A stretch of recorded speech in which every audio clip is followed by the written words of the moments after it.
thank you for coming to our symposium.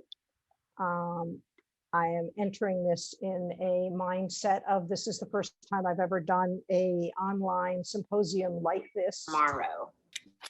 And so those of you who are with us, you might, if you aren't already automatically muted, you might want to mute yourself for now.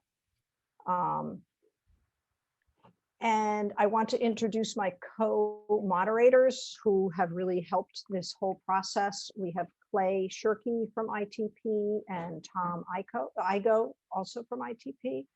I'm going to say a few words about my intent for this conference, and then I'm going to ask Tom to introduce himself and Clay to introduce himself. It actually works out in alphabetical order that way. And then we'll go right into our first panel. My intent, as I have been home like many of us for quite a lot of months and supporting my staff in teaching Zoom classes. Just a little background, I'm Laura Hart. I'm the CEO and founder of Robofun. We are a company on the Upper West Side that helps kids do creative things with technology. And we are running online classes, in-person classes, trying to support all of you out there in the best ways that we can. And my intent in pulling this together with incredible help from Clay and Tom was, we're all in this together. Some of the people on the panel are teachers, direct teachers. Some of them run little companies like I do, but we're all trying to do good things for kids at an extraordinarily difficult moment. Especially difficult if you're in the STEM or STEAM field, because we're used to touching and building and making. So I decided it'd be really fun to bring everyone together and talk about it. So one of the ways that I set up each panel is, first I was like, oh, let's do the higher ed panel, and then let's do the pre-K panel. And then I thought about it, and that seemed kind of boring. And so there's 4 panels, and each panel has a parent, a higher ed person in many of them, an ed tech company representative, and various other people. I thought a little too late in the game of kids. And so in our last panel, we do have a high school student who is unbelievably articulate about what she's learning and what she's not learning. So my goal for this whole thing is let's share, let's talk about it. But more important, let's have a lively discussion. So when we enter the panels, each panelist will have about 4 minutes to give sort of background, like I'm X, I have, what you do, how you do it.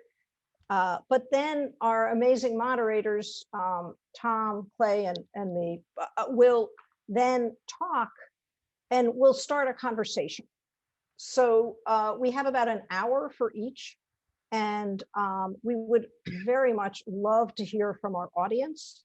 The audience, this will be my first time trying this out while I turn things over to Tom for a minute. If you as an audience member could put into the chat how you identify yourself as more of a parent or more as a teacher. In setting up this conference, my first goal was, let's help you at home. I live in a big apartment building. I watch all the kids in my building. I know them, and I see how beleaguered these parents are. So my first goal was, let's throw out ideas, suggestions to help parents. But then as it kind of took on steam or STEM, I found that a lot of people who were interested were professors or were teachers. So I'm just curious if you're comfortable, if you want to, where should this go, Morelli, the Q&A or the chat? I get confused. Everyone can put it in the Q&A. I know it's technically not a question, but we'll consider that the answer portion. Okay, so if you feel like introducing yourself and saying, hey, I'm coming in, I'm curious as a parent, or I'm curious as a teacher, that'd be fun. But meanwhile, I'm going to turn things over to Tom. I've known Tom for many years, and he's just brilliant. He's always giving me brilliant things to think about. So I'm so thrilled to have him here. And take it away, Tom. Hi, Laura. Thank you very much, and thank you for exaggerating. So I teach. I'm an arts professor at ITP IMA, which is a digital arts program in the Tisch School of the Arts at NYU. And within that, I run an area called physical computing, which is getting students introduced to building physical devices for people to interact with, which has been a particularly interesting challenge during this time because they can't get to each other's physical devices. I teach at this point entirely graduate students. So, I usually say I do my best job with kids when they turn 23. And I have no children, so I will be the least useful person when we start to talk about kids in middle school and high school, although my wife is a middle school teacher.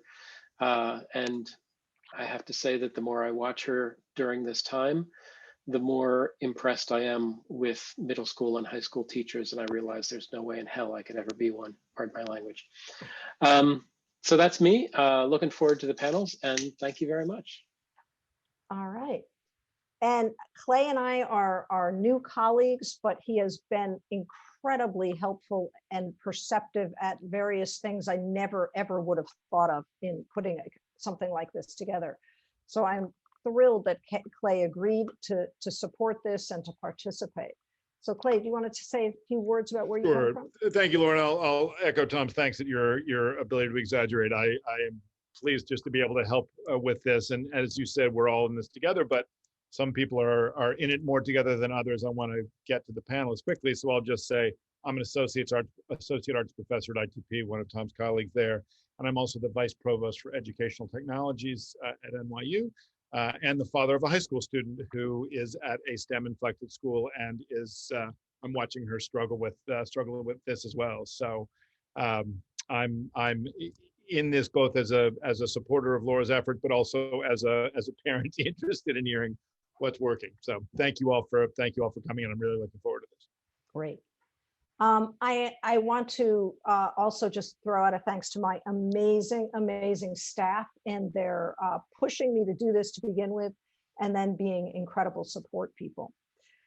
We are ready for the first panel. We're actually going early, which works really nicely. I happen to be the moderator for the first panel. Our question for this is successes that surprised you, delighted you, and motivated your students. However, I do want to add that that's just a starting point. And as we did a dress rehearsal of this a few days ago, if you have a completely different thought that you would like to bring, panelists are aware that they may talk about different attitudes about what they're seeing. Fred, I'm depending on you to come in with your usual articulateness in perhaps a different way. It's okay to be a naysayer here. We really want to get ideas out. So I want to introduce my first panel. And if those of you are here, if you can turn on your cameras for the first panel.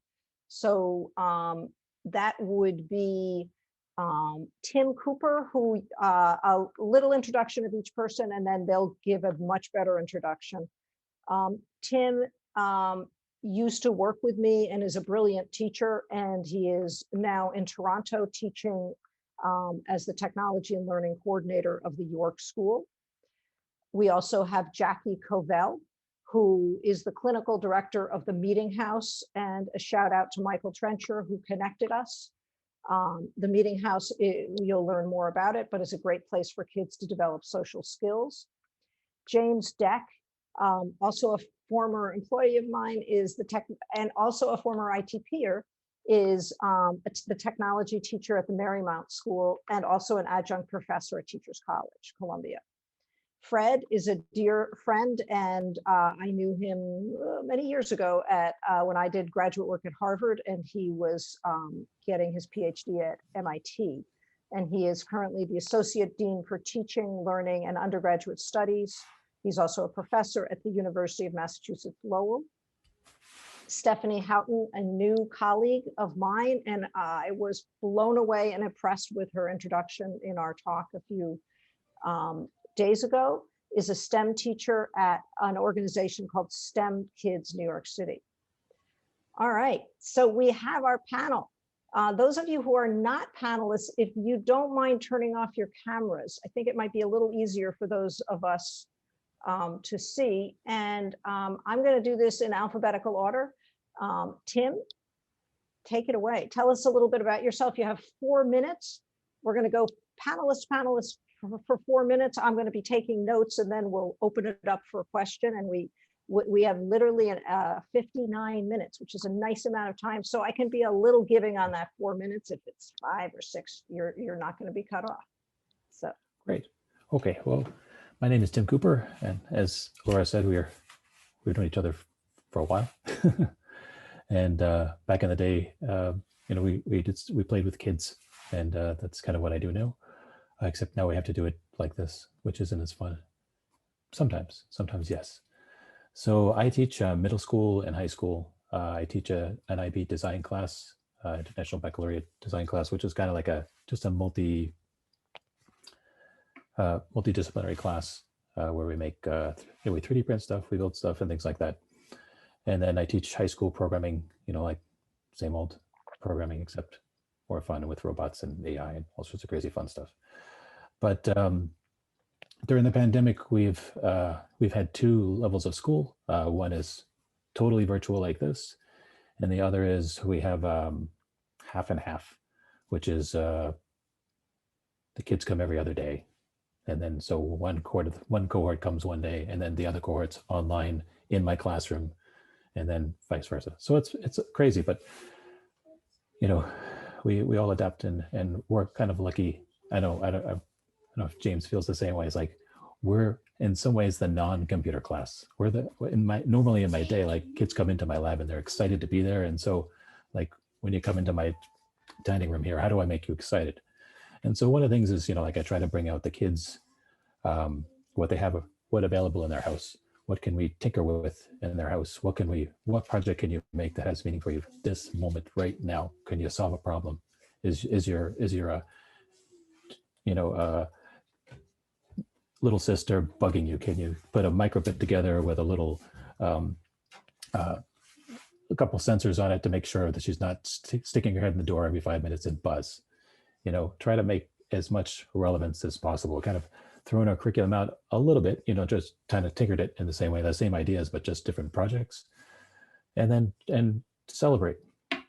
So I would say the number one thing that kids are looking for online is connection and fun and like community. And so the last thing they want to do is have me stand there and talk to them for 40 minutes. Like, what can we do? And then show me your cool stuff. So I have kids, we did a bridge building competition, and usually I do it with balsa, and it's very strict, and there's all sorts of like angles and things like that. And so we did it with popsicle sticks. I bought a billion popsicle sticks. I mailed like packets of popsicle sticks to kids all at home, and then we broke the bridges in the camera. Like kids stacked.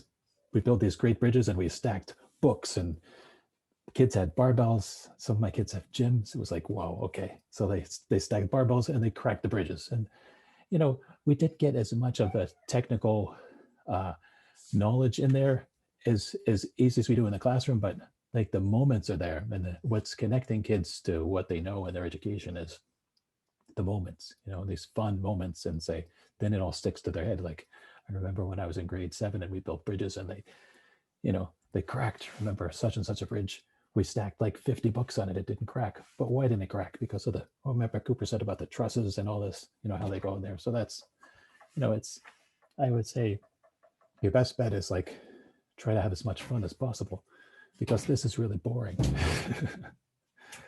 Enjoy, positive energy. I guess the last thing I would say is like, as a teacher, like try to do as much stuff like this offline. Like all my kids kind of listen to me in the background, and they're making their bridges, or they're doing their Tinkercad stuff, or sometimes I do like programming and stuff. They're online, but kind of share it. The last thing I would say is from getting kids together in breakout rooms. like we're in a big room here, but like put 2 and 3 kids together that just go in between the rooms. Show me cool stuff. Show me cool stuff. Tell me how you're going. What's your problem? Go back and forth. Don't stand there with 40 kids and expect to answer questions. Like make it small and then just go in there and find out what the stuff is. And then at the end, bring them back together, celebrate, what's the cool stuff going on. And then That's incredibly helpful. I'm going to just jump in with a question and then we're going to move to somebody else, which is, so you started the semester by sending materials to your kids? Because you're referring to various things and I'm just like the micro last bit. year. Okay. So last year, yeah. And we ended in March, like everybody else, I guess. And we kind of knew. So at IB school, we have like friends in China and stuff like that. And they all like, that stuff's going to come, better get prepared. And so we like stacked up, figured out what we do. And then when we came back this year, we came back into school September to December. And then we went back online, like when we came back from holiday break. So I had anticipated them leaving and we piled stuff, bring it home. Sometimes I mailed them stuff. I mail them treats every now and then, just because I usually feed them treats in class. So, sometimes I get stuff like that. So they like to see the mail. But and other times, like next week, we have a Pinewood Derby and the kids have mailed me back the cars that we 3D printed and then we sent to them. And then they put together and they get back. And then we're going to run the whole Pinewood Derby online. And then the kids will see their cars running against other kids' cars. So yeah, as much as possible. Back and forth has been an important part for you. Yeah. And also like just prepared. Like my son came home from his school in December with a pack like this of stuff from his teacher knew like we're probably going to go back online and all these books and things, just trying to be prepared. Okay. All right. I'm being mindful of time. Tim, this was fantastic. Thank you so much. I super wish you were still in New York, but I completely understand that you're in Toronto. So Toronto's a nice place. yes, Even in it the is. pandemic. All the skating rinks are open. Oh, that's nice. Distance, of course. Yes. So we're now going to hear from Jackie, who is, I have to just add that I'm finding that I am making an enormous number of new friends during the pandemic, which I never expected. And so Jackie falls in that category as just a brilliant educator who cares about kids. So yeah, I guess I'm using the word brilliant about a lot, but I really mean it. So go ahead, Jackie. Tell us about your work. Hi, everyone. So I'm a psychologist by training, and I'm a private practitioner, but I come today representing the amazing work of the Meeting House, which is in its 11th year, I think. I've lost track of time. It's Blur's Day.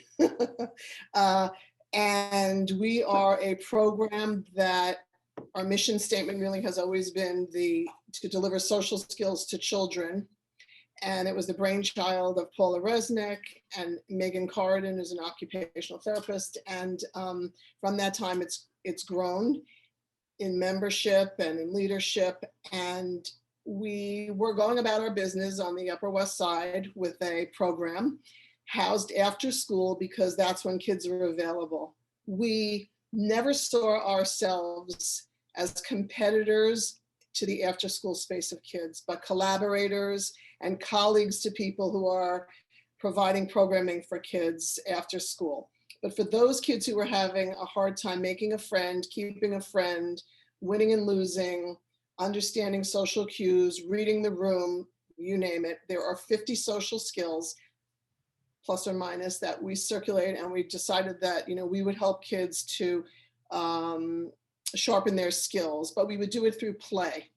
So we had a program that was 2.5 hours a day, and we would meet once a week. I had different groups running, and the pandemic hit. Someone in the building got sick, and we had to shut down.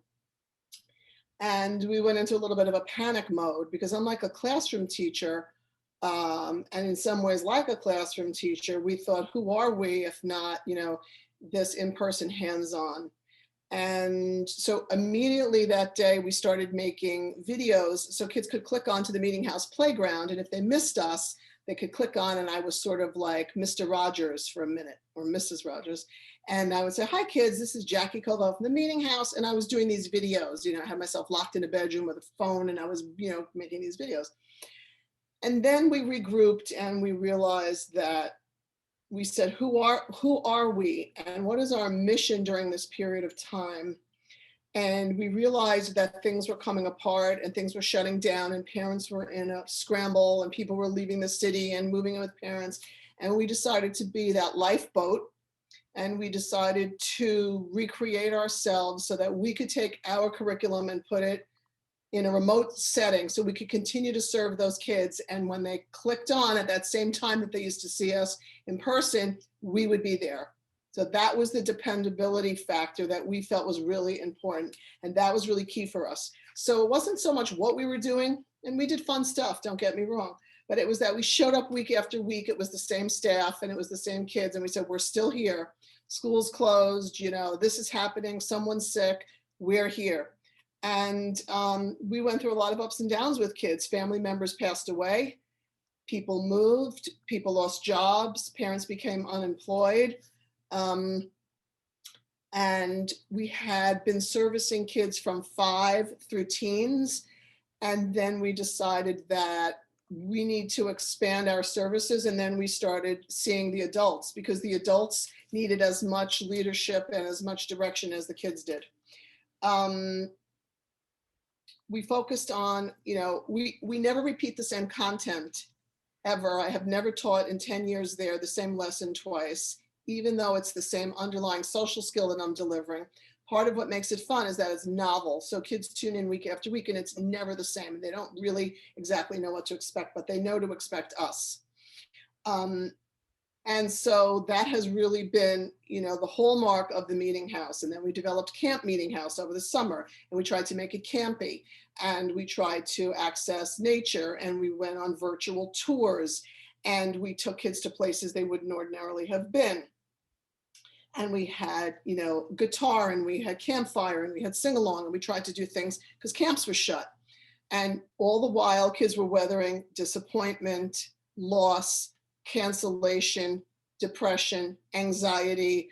We had the backdrop of the civil unrest, out of which was grown our social justice conversation for adults, which is was led by Yvonne Leonard and, you know, our other staff members, and that is continuing on, doing some very important work. And so we were trying to continue to answer the call, because we're thought leaders in social skills, right? We had partnered up with Yale Mark Brackett, and partnered up with the Thurgood Marshall Academy in Harlem, and trying to provide this. Well, we had to be this. We had to live it. We had to be flexible. We had to turn on a dime and try new things. We had to remember who we were. And we had to make it fun for kids, because kids were really suffering. You know, we have a short-term memory, but you know, we're sort of starting to come out of this, and there's hopefulness now, and there's an inoculations and everything else, but we're in this for the long haul, and kids at the heart of it really were suffering and struggling, especially around holidays. We were there on Thanksgiving, we were there on Christmas, we were there on Hanukkah, we were there on New Year's Eve. It's okay, tune in, we're there. So basically that was that. I don't know how much time I have left. If I wanted to talk. You have about 2 more minutes. I'm wondering if you want to tell us one particular story. I can't. I love the Red Riding Hood story, but whatever you'd like to tell. So we always focus on things. You know, we always focus on point of view for the month of November. We've done many projects on point of view, which is a very important social skill. This year we decided to do the tale of Red Riding Hood from the point of view of the wolf. And So I just want to jump in. As a parent of a child with some special needs, point of view being that sometimes our kids are so locked into looking at it from their point of view, they're unable to understand that there might be other point of views. Is that an accurate That's description? correct. And there are fancy terms like theory of mind and understanding that somebody else may think something different and it's okay. And it's sort of like understanding there could be another opinion. You could still love someone who has different politics, right? Or different opinions than you. So, but the first thing is to show kids how to gather information before they make a social decision. So before they were to jump to the conclusion that the wolf was all bad, we decided to turn their world a little upside down and do a story from another point of view. And we did it from the point of view of the wolf. And we wrote a script. My colleagues, McKaylee, Contreras, and Vin Buchan, and we wrote a script, and it was from the point of view of the wolf, which basically was that Red Riding Hood was an insolent 12-year-old who didn't really want to follow the rules, and she was a rule breaker, and she thought she knew better than her mother. And so when her mother sent her through the woods to the grandmother's house, she decided to take a different route, which the mother specifically told her how to go, and she disobeyed her mother. She was talking to strangers, which she shouldn't have been doing. And so the mother and the wolf were in cahoots, decided to teach her a lesson. And so they had put this together. And then when they got to the grandmother's house, the grandmother was also in on it, you know the rest. So that was sort of the story. But then we had a trial, and this was over 3 weeks, this project. And we had a trial, and we gave kids roles, and there was a judge, and there was a jury, and there were attorneys, and there were also character witnesses. We brought in the wolves from the Three Little Pigs, and we brought in the locals to come in, and we brought in Little Red Riding Hood's teacher to talk about what a naughty girl she is in school. And so we had this whole thing, and then the kids got a chance to vote and weigh in, and gave them some sort of sense of control of the outcome of whether or not the wolf would be set free. And the kids came to the screen in costume, and the kids came, we sent the script, the parents printed out the script, and the kids came in costume. And for some of the children, it was less intimidating than being on stage. It was really a great highlight of the year. Improv and these types of exercises have really been a great mainstay at the Meeting House. And so that was really one of my crowning achievements so far this year. I'm saying so far because we're still into the school year, and also reaching out to adults and creating new programs for adults and getting a new audience beyond the walls of the Upper West Side and New York City has been really a high, because I'm getting kids from other states and other places. So Okay. that's the Meeting great. House. Come join us. Thank you. All right, we are going to hear from James, a technology teacher at Marymount School and adjunct professor at Teachers College, Columbia University. James, so happy to have you. Thank you, Laura. So I'm James Deck, and I kind of had two jobs. My day job is as a middle school technology teacher at the Marymount School, which is a all-girls private school in Manhattan. We are a pre-K through 12 school, so we've got about 750 students distributed across 4 different campuses. And when we went on spring break last year, we found out right before we were leaving for break that we wouldn't be coming back. And so sadly, we did wind up leaving some physical projects that just never got done last year.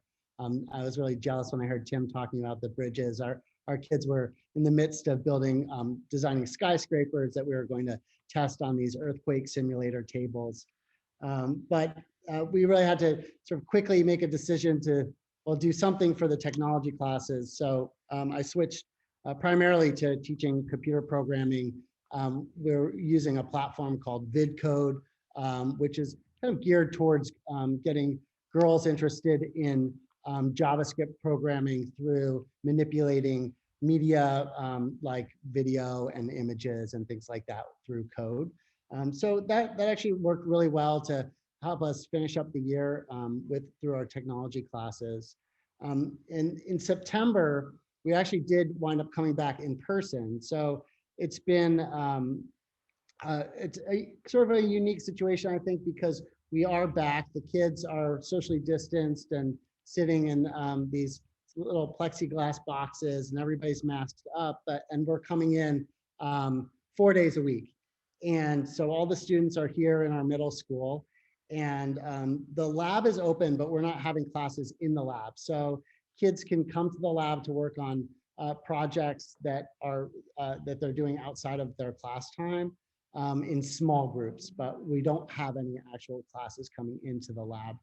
We do have some remote students. So in each of my classes, I probably have between 3 and 5 students are attending remotely as well.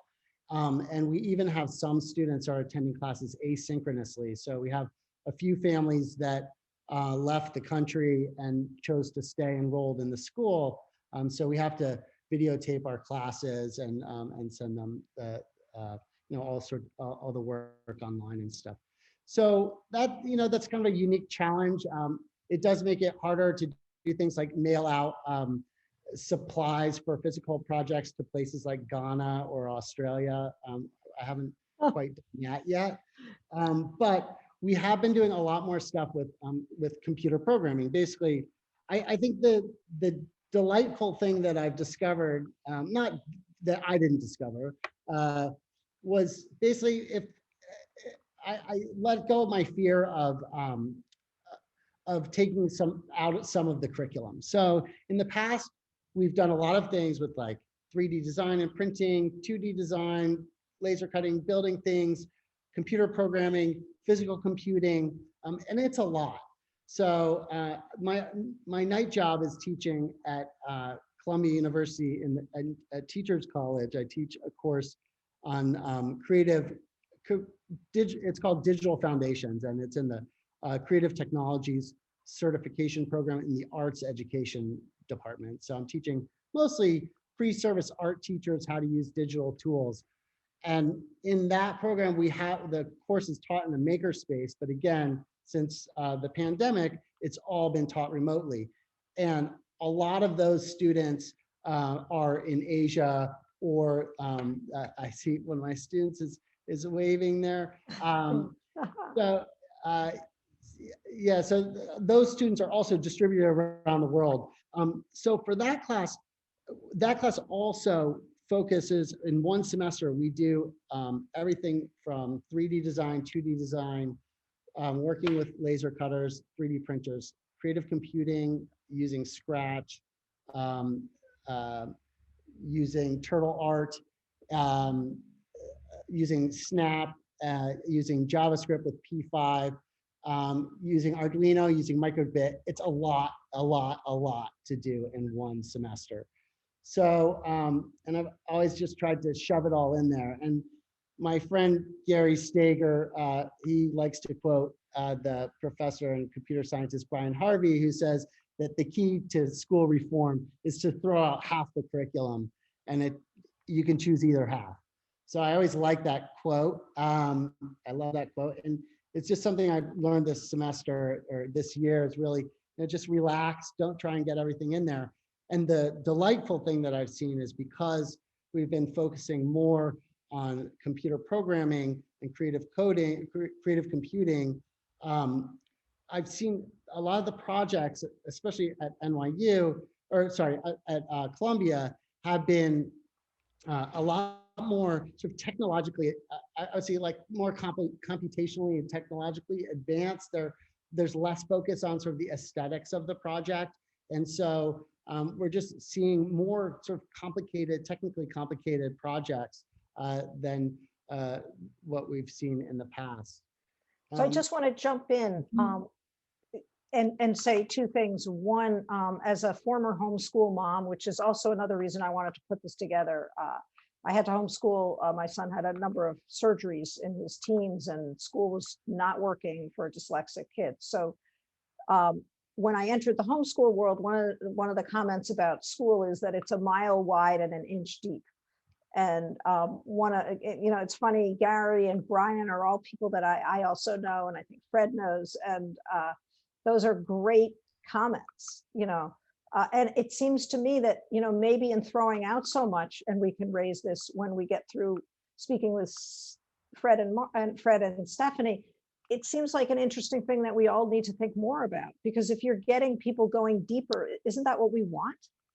So. Yeah, I think obviously this whole situation has not been great for everyone, and a lot of things. I mean, basically, it's a net negative on how we're able to teach these subjects. But there have been some, pleasant surprises, and it's really nice to be able to sort of break these bonds of time and space. And look at this, like this, something like this probably wouldn't, I mean, we always had the tools to do this for a while now, not always, but the technology hasn't really changed in the last year. We had the tools to do stuff like this, but like coming together, all these educators from around the world, but we just didn't do it all that often. So I'm basically, I hope that we can take some of the benefits that we've spotted from this and carry those on, because hopefully this is temporary. I mean, I got my first dose of the vaccine yesterday, so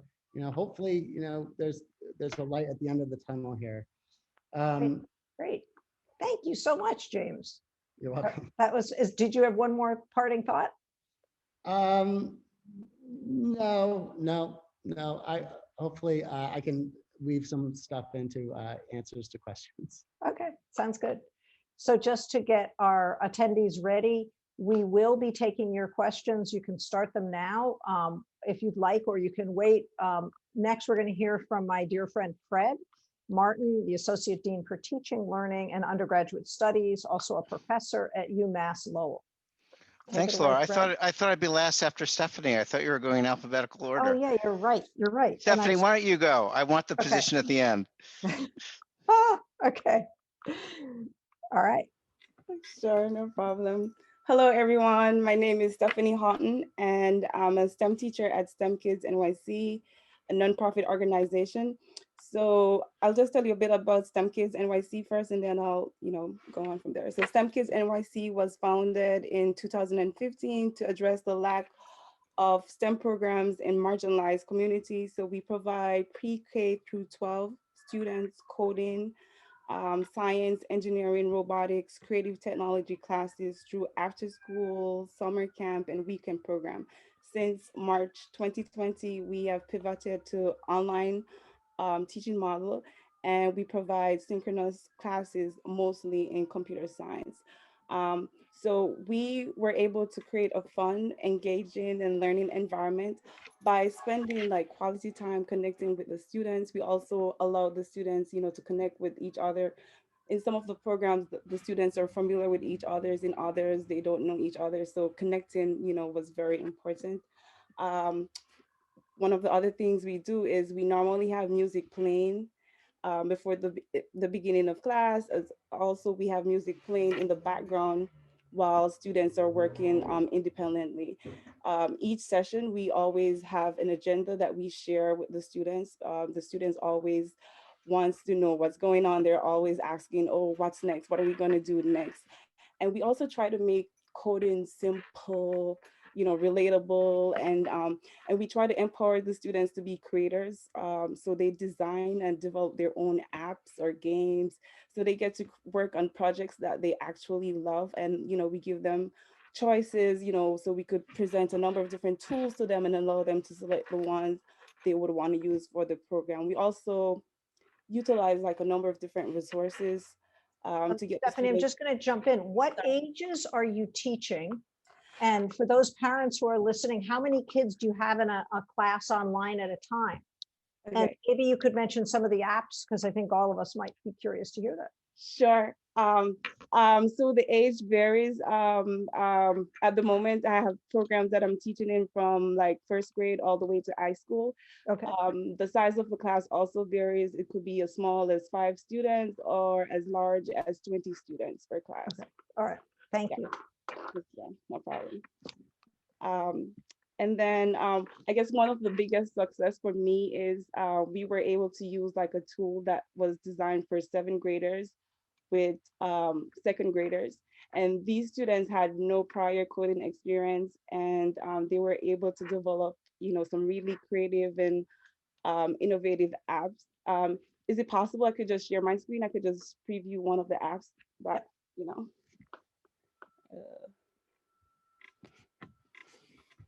Do we have to allow that to happen, Brandon? Yeah, it's saying I need. I just changed the settings, so you should be able to now, Stephanie. Thank you, Morelli. Thank you. Not a problem. So this app was developed by a 7-year-old, and she was looking at pollution. She's trying to educate individuals about the effect of pollution, specifically the wasting of paper. So she has a fact sheet where she provides some essential information about the effects of wasting paper, and then she designed and developed her own game. You could select the player that you want to use, and then the objective is, to collect the papers. And this was done by a 7-year-old. It was her first time learning coding, so it was pretty awesome. I enjoyed doing this a lot. And I'll just preview one more thing that was done by a student. So we use this tool that's called Air Sketch, and it's pretty cool and awesome. I love it. You write code, and when you run it, the output is music. So this student was, he developed an audio file that he's talking about Black Lives Matter. I'm just gonna play it so you could hear. So when you run it, just click and play. Oops. Can you hear?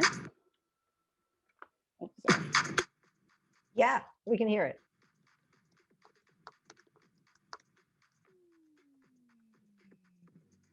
Change like an activist. I had to beat like an accident. I'm passionate, just like an advocate. Black lives matter. We on the ground like splatter. Face down, getting battered. We getting killed, don't matter. We gotta stop this pattern. Very, very cool. Yeah. So the Cool. students, they have been amazing. Most of the students, they arrive in class early. They're very motivated, and they're persevering through challenges. We also have like a lot of returning students. Like for one of the programs I'm currently teaching, we have like 99% of the students are returning students. So I think that's amazing. It just show that I guess we're doing something good because they keep coming back. So I'm really excited and just happy, working with students. They've been great so far. Thank you so much. Thank you so much. Okay, Fred, take it away. Thanks. Thanks, Laura, and thanks everyone. So my name is Fred Martin. As Laura said, I'm in higher ed. So I've been a computer science professor this is my 19th year. And 2 years ago, I officially jumped ship and became administration. So I'm on the dark side now. And my role is really supporting teaching and learning in my college at the undergraduate level. And so my own experience as a teacher is I taught undergrad classes for 18 years. And I have done a fair many middle school summer programs.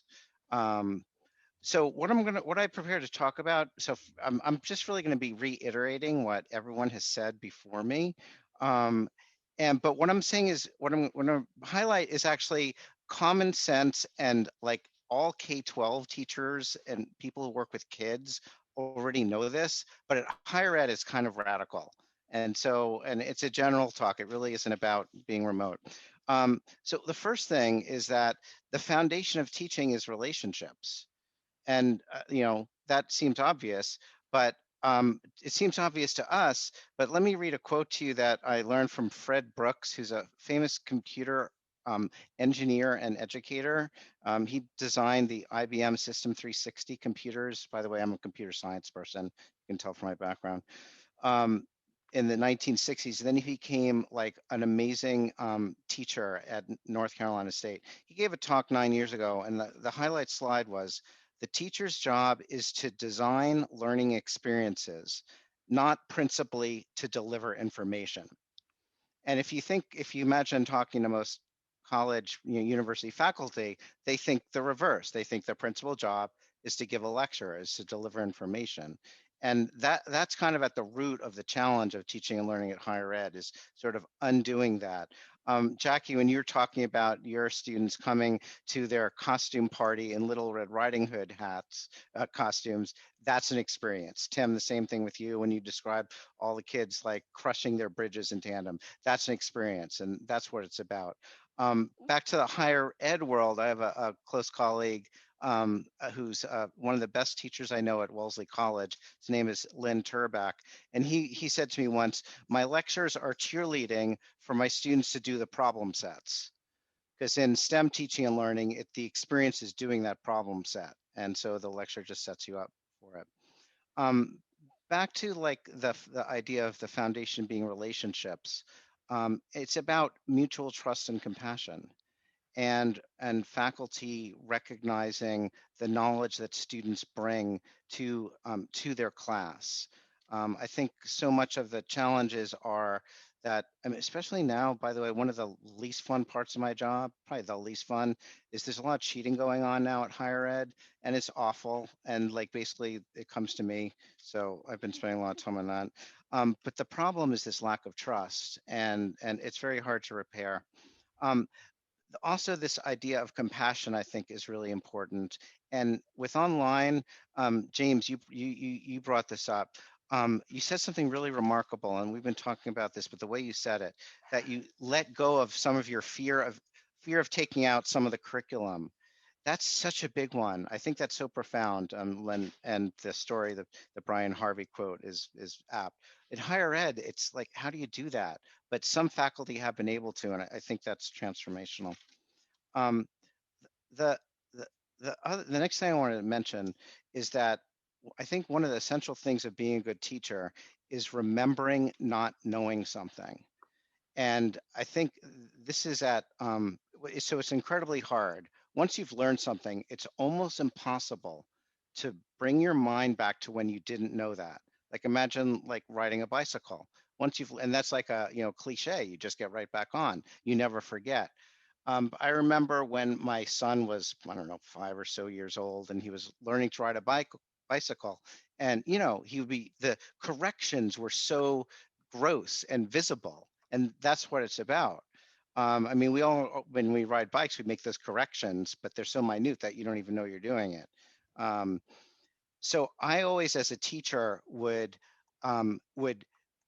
teach classes I'd never taught before, which was kind of odd in my particular university I'm part of. I think in private liberal arts, it's very normal. You have like 5 faculty in the department. Everybody teaches 8 different classes. Where I am, people tend to specialize, but I'd always, until I would be learning the material just in time. Generally, it took me 3 years to learn the material, which made me recognize, and I consider myself reasonably smart. And there'd be some of my students who are clearly smarter than me. I mean, I'm sure we all have that experience, but I always strove to remember not knowing the idea and reminding myself of that by learning new things. Jackie, another thing that you said that I thought was wonderful is that you never teach the same lesson twice the same way. You keep inventing new lessons. I think that's a fabulous way of doing this. Fred, can I jump in? Sure. And I have one more thing I want all to right, say. say your one more thing, and then I'll jump in. Okay. Well, so Laura and I both had Seymour Papert as our mentor. Seymour is well known as the father of Logo and the grandfather of all the programming environments that we use right now. One of the last talks I saw him give was at Harvard University, and he was talking about, well, it's 2 things. One was he was playing on passion versus obsession. And like that part of learning is being passionate. And then for him, clearly he was obsessed about things, and he was trying to turn obsession into a good word, which I think we've all had the experience of, like diving into something, particularly when there's a due date, but maybe that's not necessary. But for me as an adult, the due date is really critical, where you just push everything out of the way and you're obsessed. And that really is transformational. The other thing he talked about in this lecture is about love. And that so much of what makes learning powerful is when you fall in love with the ideas, and also what you remember about the teacher is that they helped you see that love for these ideas.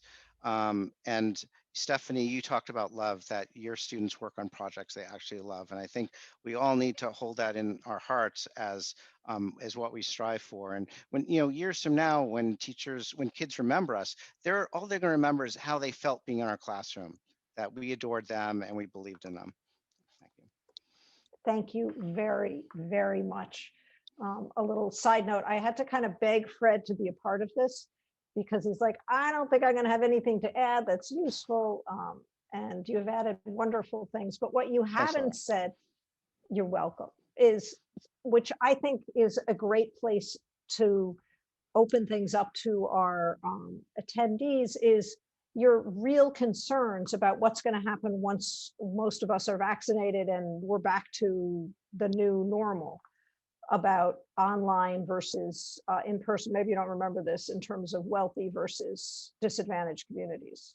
Do you know where I'm going with this, Fred? Well, I mean, I think James sort of touched on this where he was saying that, now we have all these new opportunities and we've learned how to do them. And we have all created amazing things with this remote world. At the same time, being in person is so important. I mean, one of the things that in higher ed that we've realized as a community is that students with economic disadvantages, difficult home lives, those aren't effective places for learning. So being able to come to campus, live in the residence halls, be in safe places, that's so important. And yeah, I was worried about, are we going to lean too hard on the remote learning, even when we can go back? So you said it a little more gently here. But Fred just got me thinking. He's like, this is going to be a disaster after. We didn't quite say it that negatively, but that basically we're going to start relying too much on online for disadvantaged communities. And I think that's a really important thing for us all to think about, because yes, there are advantages, but I feel, and I think many of us here feel, it's better to be with kids. It's better to be with the people you're teaching. So I think that's an important point for us all to think about. We're doing great on time, and we have 15, even 18 minutes to open things up for questions. Do we have questions from our attendees, or do we have any of our panelists would Tim like just had his to? hand up. Okay, Tim. Yeah, I was just going to add on that. I mean, right now, like I said, when we were in the fall, we were in hybrid, and so we're half-time physical, half-time real. And it's not the best, but I mean, I kind of hope for the future that we realize that. I guess my thing that I tell my wife every day is like, I'm so glad that we did all this online schooling so everybody can realize that online schooling really sucks, so that it'll be pushed to the wind. But it's the opposite. But I think there are some really good things, and that if we can just kind of think from a hybrid model in Canada here, I mean, like, again, we have similar problems with getting kids technology even to be online, and then when they're online, keeping that technology and keeping them in school. So yeah, I think physical means a lot. Yes. Okay, we have a question here from Michael King. Thank you for adding this, but it's Susan Klimzak, and I am sorry if I'm bastardizing your name. Don't you think more broadly that educators create learning environments, relationships, tools, reflection, as well as activities? Sherry Turkle at Seymour's MIT Remembrance, who did an amazing speech at the Remembrance, said that how to evaluate success is to ask, are they falling in love with materials? Are they falling in love with what they are making? Are they falling in love with themselves as learners? That's part of creating learning environments, creating opportunities for that to happen. So that is a question. Is that part of, and does anyone want to take it from there? I don't think it's a question. I know it has a question at the end of it. Thank you for that. Right. I will be sending everyone one of, and then we will ask, Jackie can answer, but I'll be sending, I have something that Seymour wrote from 1987 called Critique of Technocentrism. He always loved to try to get words, and it's a brilliant piece about learning. And I will be sending that to everyone. I can't do this and do it at the same time, so you'll get that later. So let's hear from Jackie. You look like you had something you want to say, and then we'll hear. I just want to say to the educators here who are, working with students every day, higher level, mid, intermediate school, whatever, that, this is just a reminder of how that school is the center of these children's lives. It's the center of their universe. It's where they spend the most time. They depend so much on it. They're at such a loss without it. They are at such a loss without the camaraderie and the friendship and the socialization and the teachers looking over their shoulder and a kind touch. And there are many, many kids who cannot access their academic talent right now because they really don't do well in remote, or they really can't shine the way they did shine when they were in your presence and with your grace. And so processing what has gone on for all of us, including us as adults, I think is an important thing. I don't mean to overstate the case, but I think making sure that we find our center again and people become okay again. and understand that what happened was historic and huge, and allow us for the kids to be those people that say, it's okay, we weathered the storm, but also allow them a little bit to talk about the storm and not just make it business as usual. Because this was anything but business as usual, is all I'll say. Take a bow. I mean, education has been undervalued for such a long time. We're not just a babysitting service where kids go so parents can go to work. I mean, the educational values have taken a hit over the last 2 years. Last year when the pandemic hit and school was cut short, and this year. And we need to make up some of that lost time. So it's a huge issue. It's a huge issue. Very, very good points. Thank you. I want to respond to our Q&A here. Hi, Barbara, a retired science education and museum director over 45 years. I'm interested in ways to take advantage of local STEAM organizations. For example, on Cape Cod, Chatham, Marconi Maritime Center has great summer programs, but with small staff, it will be difficult to open the expertise. It will be difficult to open the expertise available online. Any suggestions? I understand the question. So I think that one thing I am thinking about doing as an organization, I don't know about all the rest of you, but I think as an organization, I am more busy than I've ever been with less staff in this time, but we are thinking of doing sort of free webinars on various projects. And maybe as a group, we can all come together and all create a repository of various things that we give away. So that's an interesting idea that may come from this symposium. Anybody have any suggestions for Barbara? I guess I could share our website in the chat. So if she's interested, she could just take a look. Sure.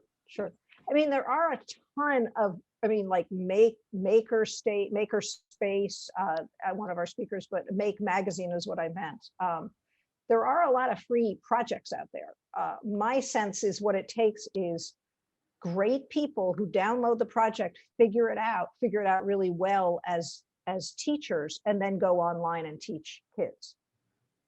Tim, you're shaking your head. Do you want to add to that? Yeah, I was just going to say, I mean, and kind of build on what James was saying earlier about, what to take out of his curriculum, but really get down to this most elemental pieces. You want to connect with the kids, you want to make something, you talk over the screen.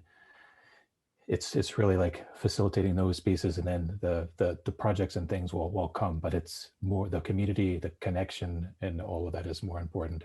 And it could really just, I mean, I work with a group called Maker Ed TO, and we do stuff during the year. We do have conferences where actually people come live the same, but we do some online stuff, and it's, again, it's just a question of we just do a Zoom. We're all in our rooms, or we tell each other ahead of time what are some pieces and stuff we need, and then we're together putting things. I mean, it's really that connection. It's knitting circle, whatever you want to call it, is just show up, really. Right. Put different sites on the Q&A. I'm going to go on to the next question, where we have 7 more minutes and about 4 more questions. Or 3. Okay, from Julia Swinton. Hi, I'm Julia, a parent of a 5th grader in a public school. What advice would you give to the chancellor on revamping the public school system? It's just a very small question here. How could we create a level playing field for our children? Well, that's, in my mind, the $4 million question. More than 4 million. Yeah, you're right. Thank you. Anyone want to take a stab? Okay, I'm going to take a stab.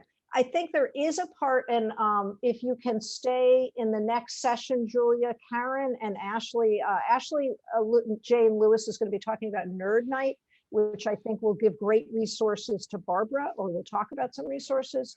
And Karen Kahn will talk about a project that she developed that I'm involved with called Make Everything Possible, which I believe is helping to level the playing field.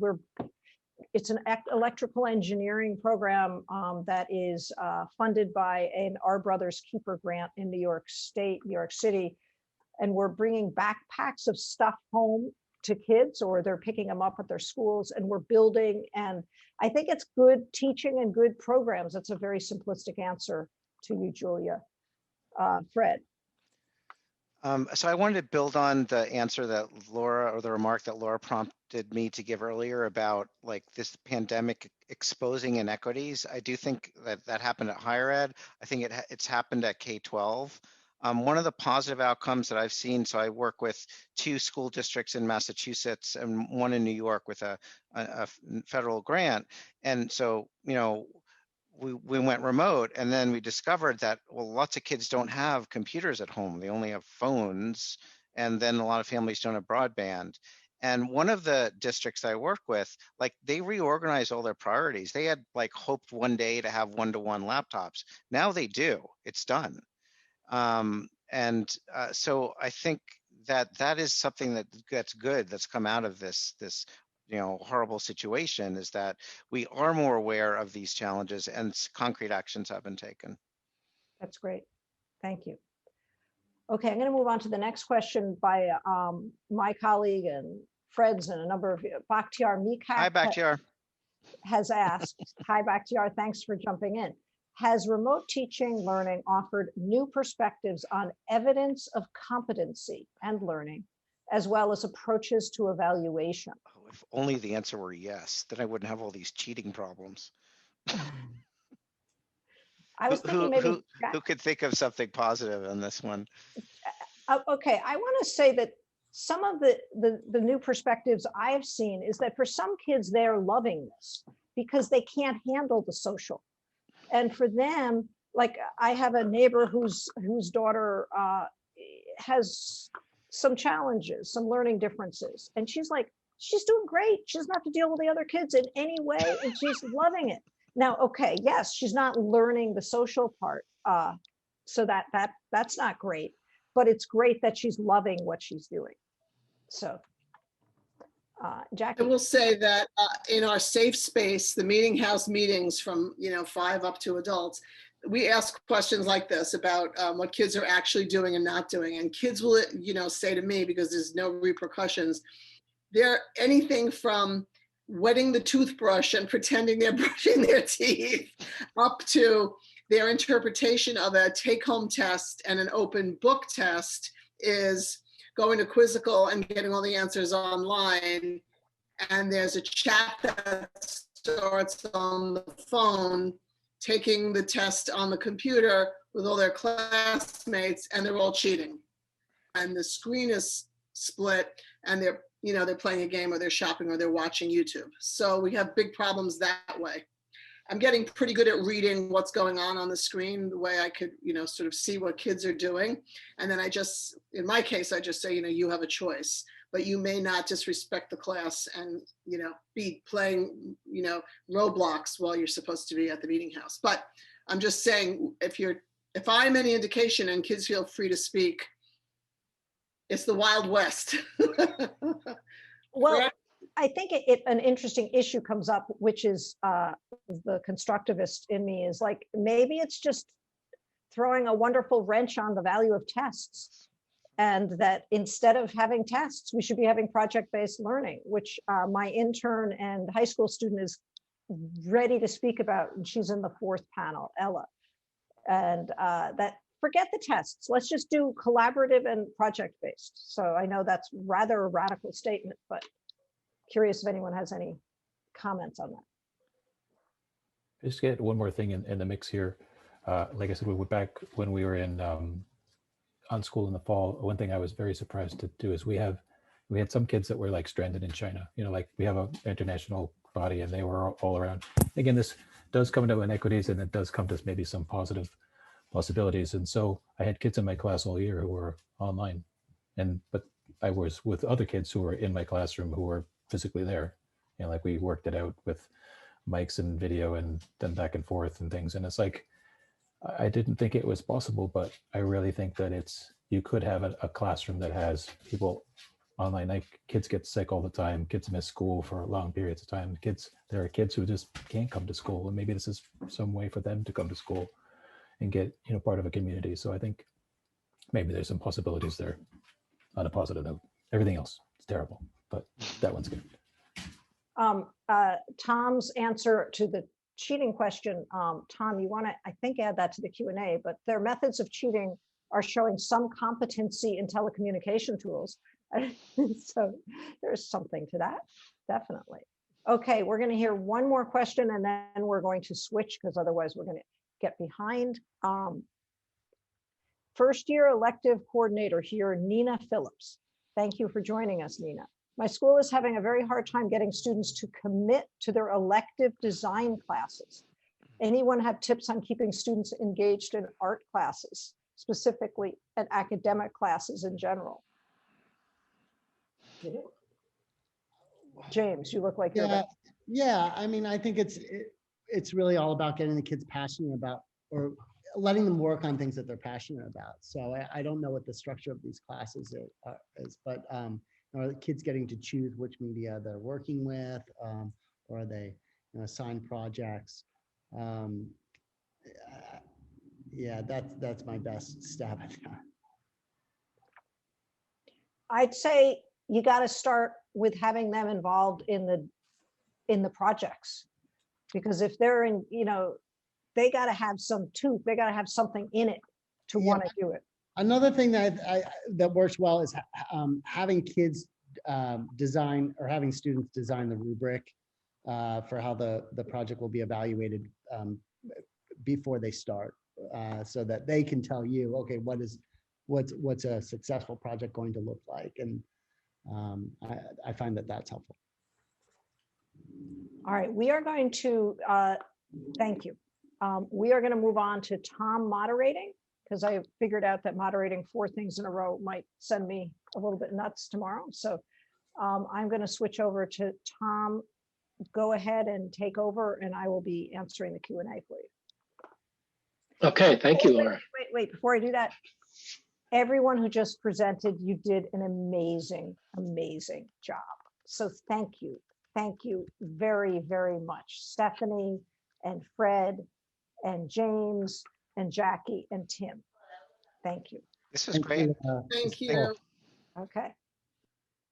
I just want to say that I'm going to go play ball hockey with my son because it's recess, and I'm going to watch everything else on video.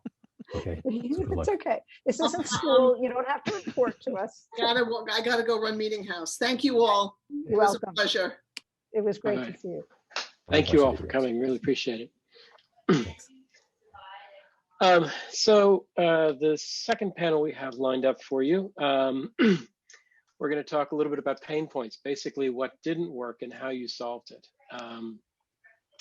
And so I guess that is our number one question, of course, as we go. But let me just briefly introduce our panelists a little bit here, or at least have them introduce themselves and make sure they're all here. Let's see if we've got everybody in the lined up. So let me see. I'm going to move a couple people around here. Last panelists, I'm going to move you to attendees so that we've got all the current panelists up, if that's okay. So that means I'm going to shift. Do you Fred's want help? going to, yeah, if you could move my panelists in, I'll move your panelists out. Okay. So I'm moving your panelist in. Is that what you said? Yep, please, yeah. Okay. From the attendees list. Yeah. Okay. And Morelli, if you could help with that too. Okay, so we're moving Cassandra, Arena. Cassandra's in this panel, yeah. Okay, Along Kiki with is Arena, Kiki's here, Godwin, Yvonne, and me. So actually, we some of don't, them are here. I can't remember what you told me to do. It's been a long day. We go to the group and we move them over. So let's see, Yvonne's here. Arena is here, Kiki is here. And Godwin is here. Is there and so we're all here, yeah. else? Oh, perfect. Nope, that's And all of us, perfect. And Cassandra? Oh, Cassandra's not here yet. I thought we Okay, had I will just check gotten her. and see if she's an attendee. Is it I got her. Cassandra Jackson? Yep. Yep, Okay, here we go. here she is. Okay, great. Okay, I am going to move the people from the next panel into being attendees, so the screen is a little less crowded, and then we'll move you back. So keep going, everybody, and I'll do that, Tom, while you're talking. Thanks. And in the meantime, I would like to invite our panelists to introduce themselves. I'll just give you a brief introduction. Cassandra is a parent and teaching assistant in various online programs. And from a reading, there's a good bit more to it than that. So Cassandra, would you give us a little introduction, please? Hello, hi, good afternoon, everyone. My name is Cassandra Jackson. Yes, I am a parent from District 16 in Brooklyn, New York. Yes, there's more about to me what I can say. I am very engaged in working with children and parents in schools, and this is an awesome program that we're doing here with the My Brother's Keeper, with the parents engaging with children.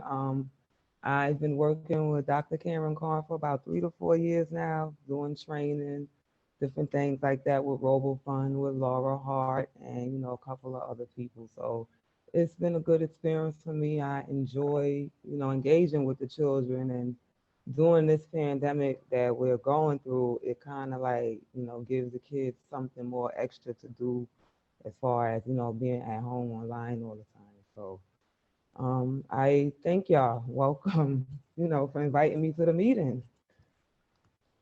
So I'm going to jump in just because I know Cassandra, Tom, I hope not overstepping here, but Cassandra, Yeah. you specifically are supporting your son or in this Yeah. program, this electrical engineering program.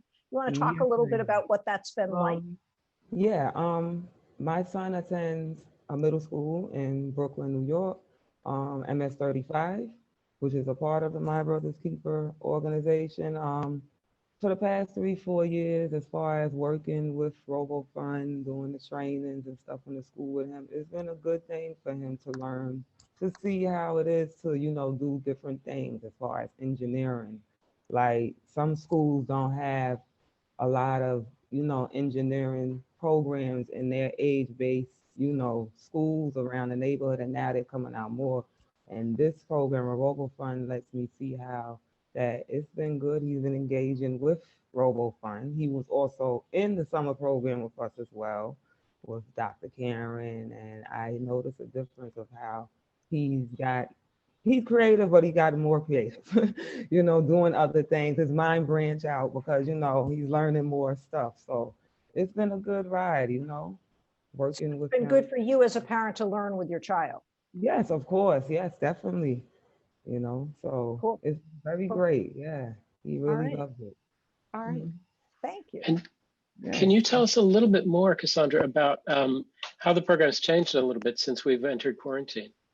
I mean, when we first started this program back last year, the beginning, I could say towards the end of the fall, the kids, as far as us going to the schools and being with the coaches and, teaching the children, the difference I see is that now that the kids are home, some are in the school, some are home at their, physically home house. And I've noticed that, kids like to see, and like to learn a certain way. Some kids are not the same, as far as learning techniques.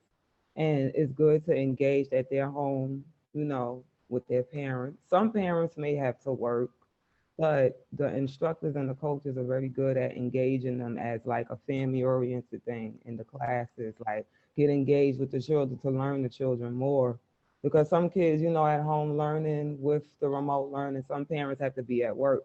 And sometimes the child could be home with a sister, and everybody has something to do online. So as I see with the remote learning, what it's doing with the kids at home, I see some kids are excited. It's something different as far as, engineering and learning different things with science.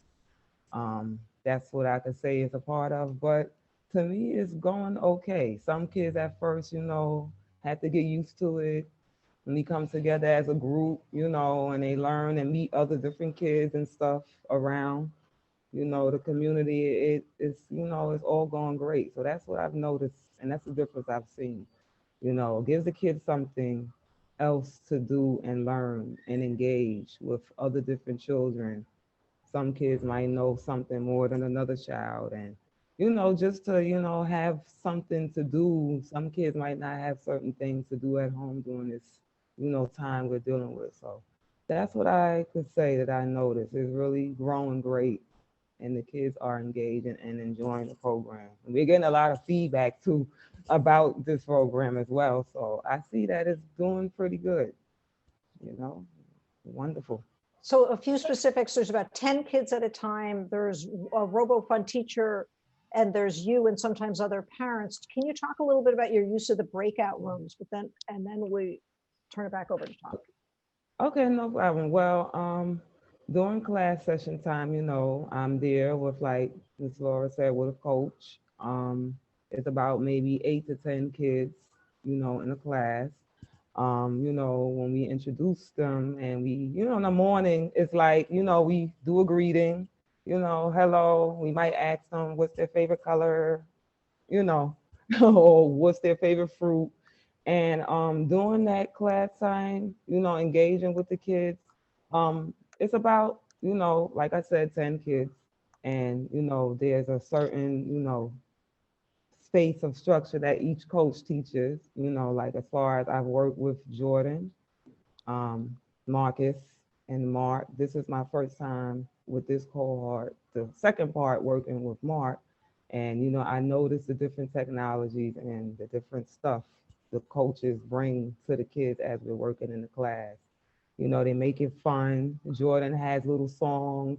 We're doing something different in this cohort. The second part where the kids have a journal, where now that when they're learning about different pieces of stuff that we are learning in the class and different materials that they get, they can jot it down in their books and write what they know, what they don't know, how can they fix it, how can they make it better. So as far as the class schedule going, it's great. You know, that's basically what we do. We have Superpower Hour, which is on Fridays from 3 to 4:30, where the kids can come.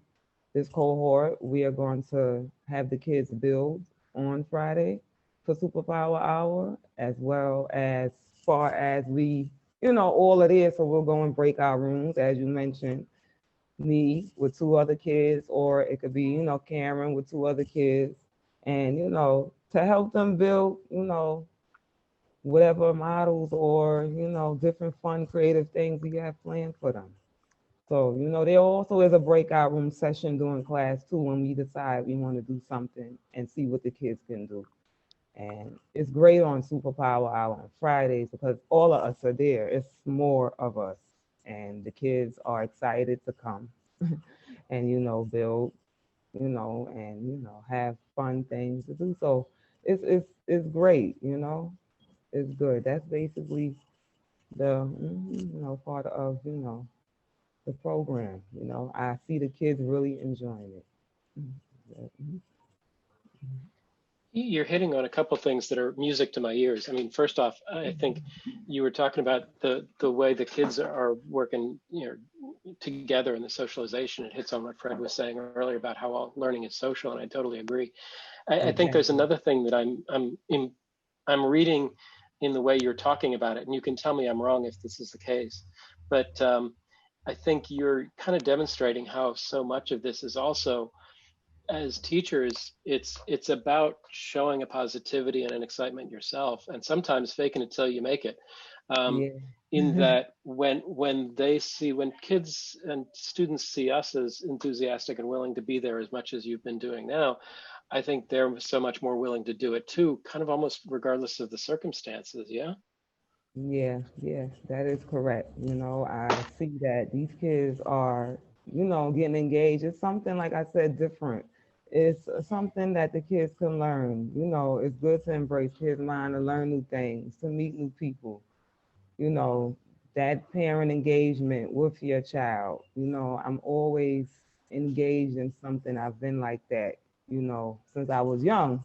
You know, I've also went to District 16 schools as well, and District 16. So now my son is in District 16, and, you know, I like to engage with different programs and, you know, work with different kids. It's good, like you said, for them to work hand in hand, side by side with a parent, to let them see, oh, well, my mom can do it, you know, too. And it gives them a joy that, okay, I'm working with my mom with something that I like doing.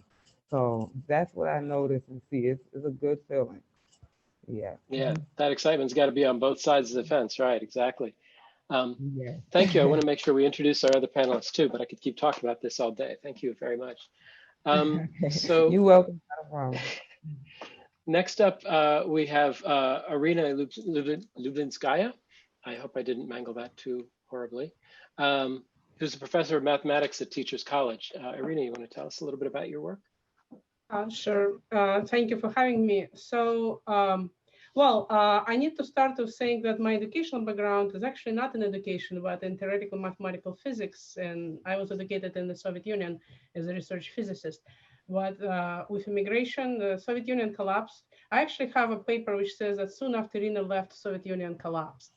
So since it collapsed, I had to change my job as well. When I came here, I started teaching high school. I taught mathematics and physics, and it was a desperation job at first, but then I fell in love with teaching. I fell in love with kids, and I became an educator. So since then, after teaching high school, I started teaching K through 12 pre-service teachers on teaching mathematics, science. Technology is my big passion. And now I'm at Teachers College working with master's and doctoral students. So currently my courses include like mathematics content, pedagogy, research. I'm also working with doctoral students who are engaged in mathematics education research. And in professional development of teachers, K through 12, math, science, technology, name it. And I'm there. So so that's a little bit about me. And I think my background kind of makes the way, is a background for the way I teach and the way I perceive what should be happening in a classroom. So when Laura asked me to participate in this panel, and it was like about pain points, I'm like, okay, what are the pain points? So I had few things in my mind, like if you think about it, and I think all of us educators and parents, they went through a lot in this past 9 months. And I'm looking at it like we have emotional problems, emotional pain points. Like for me personally, constant worrying, right? You constantly worry about the health and safety of your loved ones and of your students. And then I have students, they adults, right? They taking care of little children at home while they're in class. So there is a constant kids coming in and passing by in front of computers. And I see how my students are torn between the being able to be in class, but also taking care of their families. And the whole point of social isolation. But then the technical issues, and I think inequity in a way that technology is available to students. Doesn't matter whether they're little ones or whether they're adults, but instability in internet or in old computers. So in addition to that, I have international students who are in their countries. I have about 12 hours of time difference between some of my students. And for some it's morning, for some it's middle of the night. And then I'm juggling between 3-4 open windows on the computer screen and trying to keep track which one I'm sharing, and then periodically getting from students, oh, you didn't share what you're talking about. And then at the same time, professionally, I'm constantly feeling lack of time. Like I'm constantly spending time on planning, finding a way to create environment for my students, which is engaging, which is interactive, which promotes their learning. And it takes more time because we're all online and I don't have that chemistry that you get in a classroom. And then as teachers, it's so important to see faces, student faces, and hear noises. And then when you teach to computer screen and it's complete silence, like right now, everybody's microphones are muted. You don't know what's the reaction. You don't feel that, like body language or like, facial expressions that make sometimes your days, like as a teacher, like it's this aha moments that you see in their faces. It's like you're in this silent chamber and you have to entertain yourself in a sense, like to think like it's, hopefully people are getting what you're saying. They're reacting to that, they're feeling it. And so this is just like a lot of issues, but we only have a little bit of time. And so I just wanted to maybe focus on few like things that were pain points for me, but I kind of resolved some and kind of didn't resolve some. So that's what I want to really like say a few words. So my ideal classroom is a noisy classroom. Like I want students to be engaged, they collaborated, they're arguing, they're critiquing each other, they're doing experiments, like they're constructing knowledge together. And there is this whole discourse that is happening, which makes an amazing classroom, an amazing environment, the chemistry, not necessarily what the administration likes. When I was in the public high school systems, it wasn't like the thing that people like most, but I do, and I think my students do, and I think that's the only way to get everybody participating, because this is where you can focus on students' strengths to help them to overcome their weaknesses, and that's what I'm probably missing most right now in an online teaching. So even though I'm working with adults, I still need that noise and that collaboration. So that was the general problem for me: how you get them engaged in collaborative group work and constructing knowledge when they're all in their own places in front of their own computers, and when they don't have resources that I have in my classroom that I can provide. So I'm just giving you a couple of examples. Like this past Tuesday, like day before yesterday, I'm teaching currently a course which is for future mathematics teachers. It's a graduate level course called Exploring Secondary School Mathematics. So in that course, we really used a lot of collaborative hands-on experiences, activities for them to experience it from a student's perspective, to see where students can have problems, where students can have misconceptions. And before pandemic, for example, this past Tuesday, we talked about functions. And before pandemic, I used sand art. The activity was like you get different bottles and then you fill the sand and then you measure height versus volume.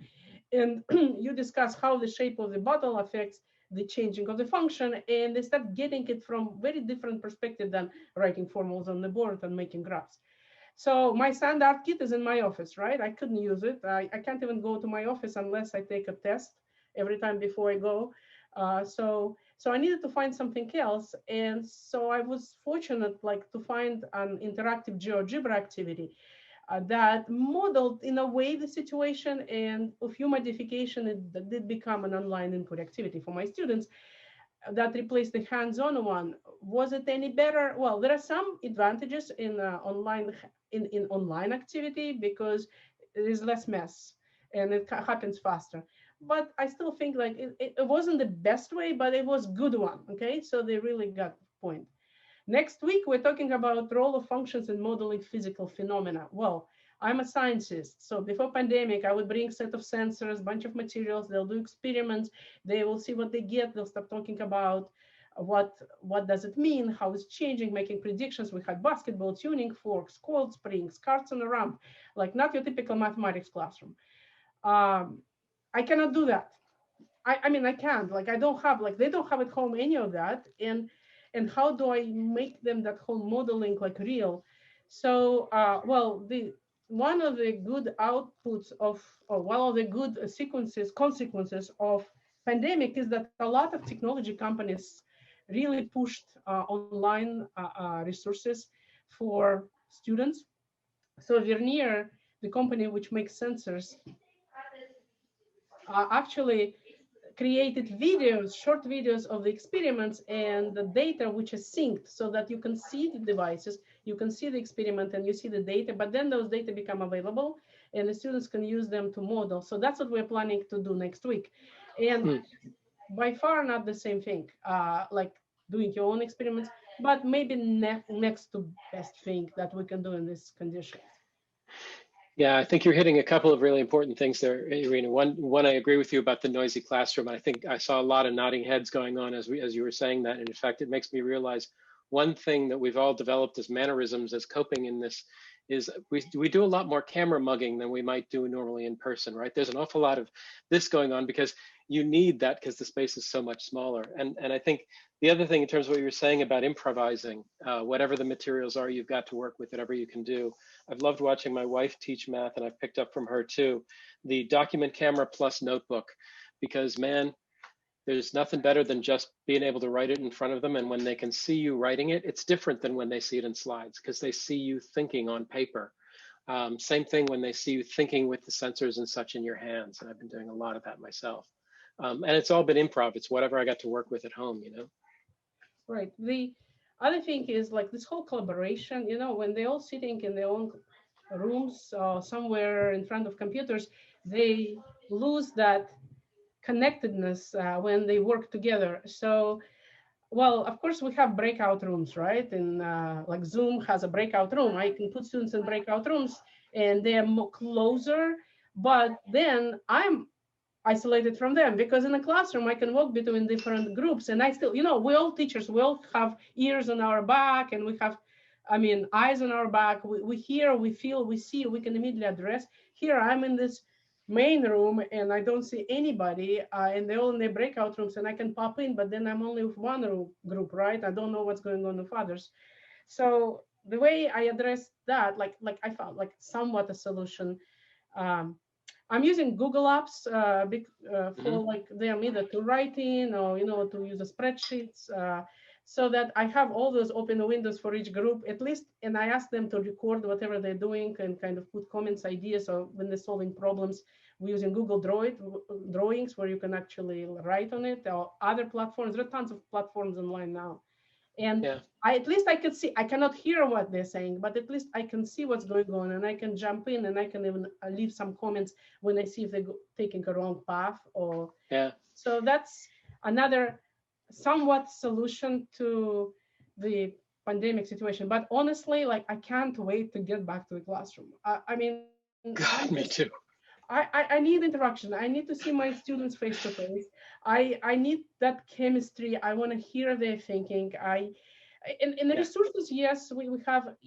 There are pluses. Like I've discovered so many online resources I didn't know about, which I would be able to use when I'm in person. Like because they will enhance and improve my teaching. But it's still not the same. I think I'm looking forward when it's over and we're back in the classroom or in a normal. Yeah, me too. At the end of the day, we need that animal contact, I think, Anyway, thank you very much for that. This is great to hear, and to hear somebody else at my level who's having the same frustrations is actually very therapeutic for me. Didn't expect that, but it's awesome. So let me shift on a little bit and have Kiki introduce yourself. Kiki, you're at Microsoft Make Code these days, yeah? I am, yes. Hi, I'm Kiki Pratzman. I'm an author and an educator, and I am currently the education director at Microsoft Make Code. So we make a coding product that if you're used to, say, Scratch or code.org, which was my former employer, we have a similar block-based system. One of the benefits to the Make Code system I'm working on right now is that you can actually program for hardware like the, I have one of the robots somewhere, but like the Wonder Workshop robots or the Microbit, which is like a little $16 thing. And when you're in a home environment, like a lot of the kids are now, we also have a little emulator or a simulator that's on the side of the screen, so they don't actually have to have the Lego robot or the Chibitronics or the Microbit right there at home. They can still see their code run on a simulator. So I'm also a parent. I'm a single mom with two teenagers, a 16-year-old today and a 17-year-old as well. And they're both super headstrong and also super disinterested in education right now. So both of them were headed down the, I don't want anyone telling me what to do. I don't necessarily think school is important for me path before quarantine. One of them has dreaded school since his first day of kindergarten. So we have some interesting challenges. It's so foreign to me because I was always an academic growing up. I was very interested in school. I would never dream of being assigned homework and not getting it done, or even getting it done late. I just didn't even occur to me to do that. And they really are completely different animals when it comes to that, because as long as the teacher will accept it, they'll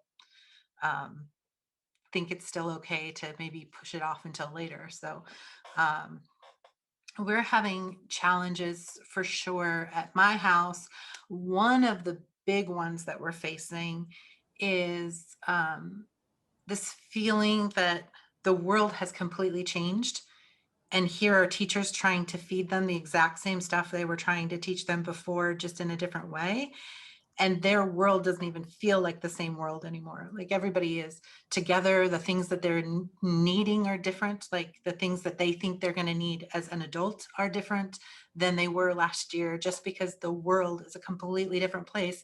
And they feel like their teachers are just carrying on like nothing's ever changed. And they have completely just dismissed this as something that they need in life, because they feel like they can, if they need to know how to do something, they can go get it just in time. They can go to YouTube and learn how to do something, or they can ask their friends across the world, or they can take a class, get one specific class from an entire seminar from MIT, for example. So they don't feel this urgency to absorb everything the way that I did when I was young.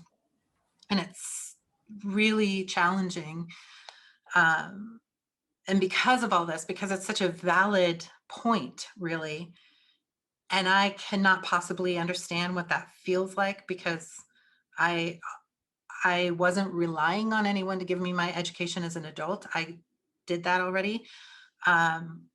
I'm having to challenge all of my hopes and dreams for them. Like I assumed they'd be getting good grades in high school. I assumed they'd be going straight off to college. They'd be getting their degrees. They'd be moving someplace to accept a job.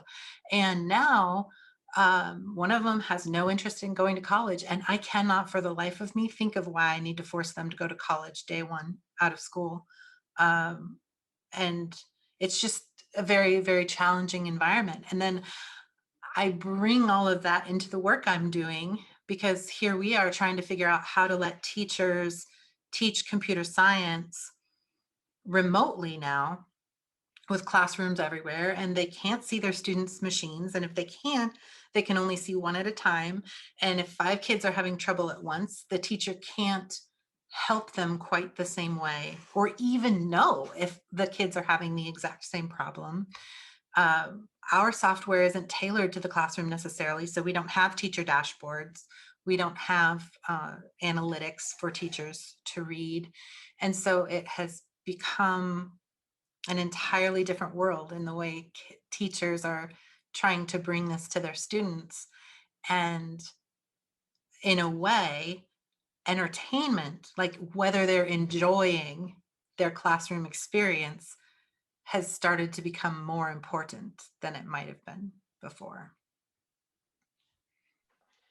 I think you're right about the classroom experience. Certainly, it's a huge thing. And I think there's a second part implicit in what you've been talking about too, which is that point that Irina was just talking about, that Cassandra was talking about connection, is a big part of this, because in addition to craving that connection, I often have a tendency to assume that the party to whom we're not as connected as we used to might be out of sync with us, rather than asking. And this is something many teachers I've run into, including me, we all run into, is having to figure out how to intuit that it's time to ask that student, are you okay? Are you understanding this? That kind of thing. We're doing 3 times as many office hours as possible. And I think I don't have any way to solve that yet, except to say that, to assume the other side is as lost as you and is as improvisational as you. Yeah. I think that's been a real big challenge, certainly in my field with people too. Yeah, well, and we're facing my 17-year-old, both of my children are advanced thinkers and underperformers. So they both have the capability to do pretty much whatever they want.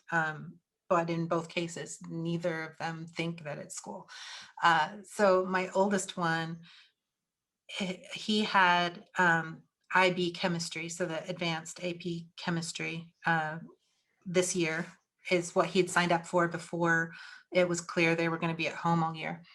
And so now he's dealing with basically the stuff he already has been doing since he was 6, having to watch videos on the subjects and watch other people's experiments and, find things online that teach him.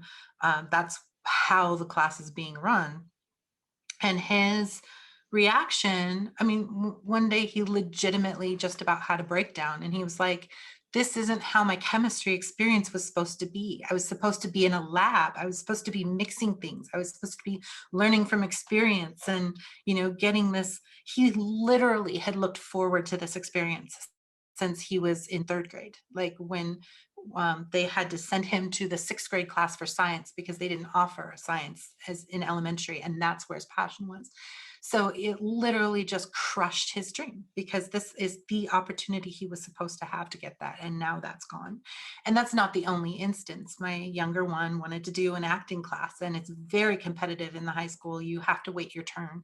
And it was their turn, and they got acting class through Zoom, and they only met once a week in person to do improv through Zoom. And the rest of it was all assignments to do online. And there's this like soul crushing thing going on where, and the teacher will probably never know. The teachers that are doing this probably will never know that that's what happened, and that my kids feel so sullen about it. But I see that, and our teachers are great. We get calls from the teachers all the time. We get calls to say, hey, they did this great, and I just wanted to call and let you know that they did this great. And we get calls to say, hey, they haven't showed up to class for the last 2 weeks. And because we're on a 6-week schedule, everything's compressed. That means they've missed quite a lot. Is everything okay? It's like, yes, everything's okay. But how do I get a 6'2", 17-year-old to wake up when they know full well they have class and they're choosing to sleep through it? Like, what can I do short of getting a spray bottle? So as a parent, there's just a lot of balancing I'm having to do between my goals and visions for them and letting them make choices that then have consequences that they can learn from. Because in a year, well, I was going to say in a year, I'm not going to be there to make sure they're up for class and make sure that they're doing what they need to do. But quite honestly, they'll probably still be at home, because who's going to be able to go out and start their life after having quarantine like this for 2 years? So. Indeed, if you find that spray bottle, I could use a spray of it myself some mornings. But I do want to make sure we get all of our panelists properly introduced. So if you don't mind, I'm going to shift on and ask Godwin to introduce yourself a little bit. Godwin has founded a couple of different after-school education programs and then some. I just have to take a deep breath. And Kiki, I would love to talk to you offline. I raised 3 children. They turned into adults. And the only other thing I'm going to say to you is one of the most inspiring Instagram and Twitter posts that I've been reading are all the parents who are immigrants who have come to America, who lived through trauma much, much worse than this, and have said, I've got advanced degrees, I survived, that it is not the end of the world in this moment, even though I am completely empathetic to what you are feeling. So I'd be thrilled to talk to you offline, and I don't want to take up my time on that, but I just want to give a little support because I don't even know what to say after all that. Okay. I just want to add that maybe our next thing should be the challenge of managing underperforming kids who are brilliant. Or even not just brilliant. You don't know if they're brilliant if they're underperforming. Yeah, exactly. Okay, yeah. Let's change the subject. Okay, it's your turn. Totally lighten up the topics because this has been amazing. But I'm going to just shift a little bit more practical content. So in the topic of pain, so I run an after-school program. I'm a science teacher at a school in the morning. I run 2 out-of-school programs, one for elementary school children and one for teens and adults. And the reason I break it up into 2 groups like that is because I have 2 physical spaces in New York City, right around the corner from Robofun. I'm on the Upper West Side in Manhattan.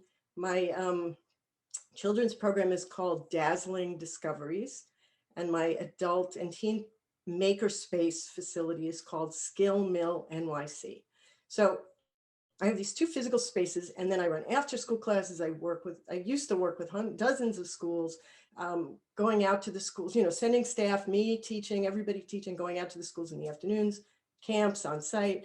We just started doing in-person again with some very small camp groups. And I have been able to manage the after school that has still kept going. It's all virtual, but somehow magically we didn't lose all of our schools. Some of them stopped, but enough kept on. And so I've been working with kids for 20 years, and over the years, I work with all the same craft materials the rest of you work with. All that stuff. But my favorite material has always been paper. And so we've been working with paper for years and years, making things and teaching kids how to particular methods that we've developed. And then when the pandemic hit, we realized that the issue about supplies, that getting the supplies to the kids was just in a nightmare.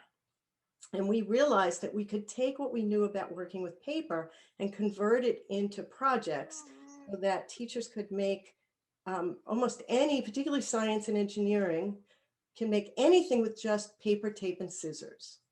So we created something called Engineering with Paper. It's not paper engineering, it's engineeringwithpaper.com.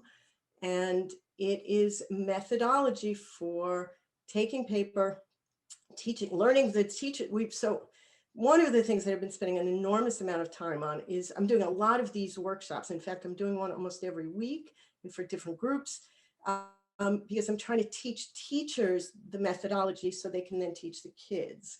And the only way to explain this to you is just to show you. Can I share? This is gonna a quick.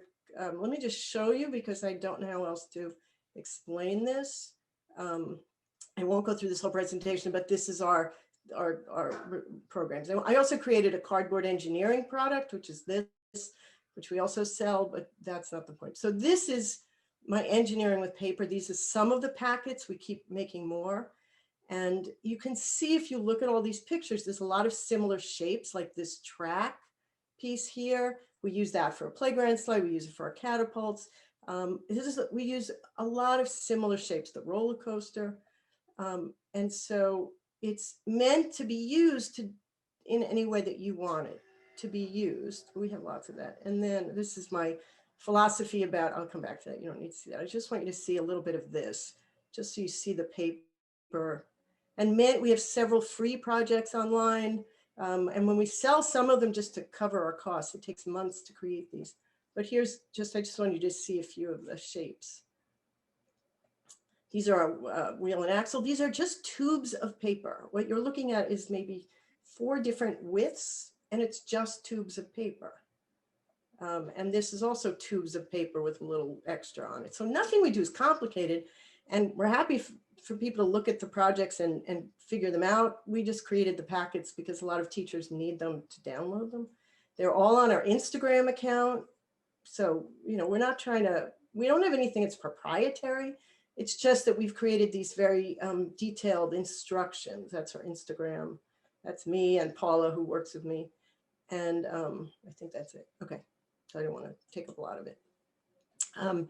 So that's really was my main, that was really my main point, was to say that really an enormous, enormous amount can be done with just paper, tape, and scissors. And that alleviates that supplies problem. It doesn't alleviate the electronics, but it does alleviate the basic engineering. And I've had high school teachers use my packets for kids to do prototypes, and I've had kindergarten teachers use my packets. So it kind of runs the whole range.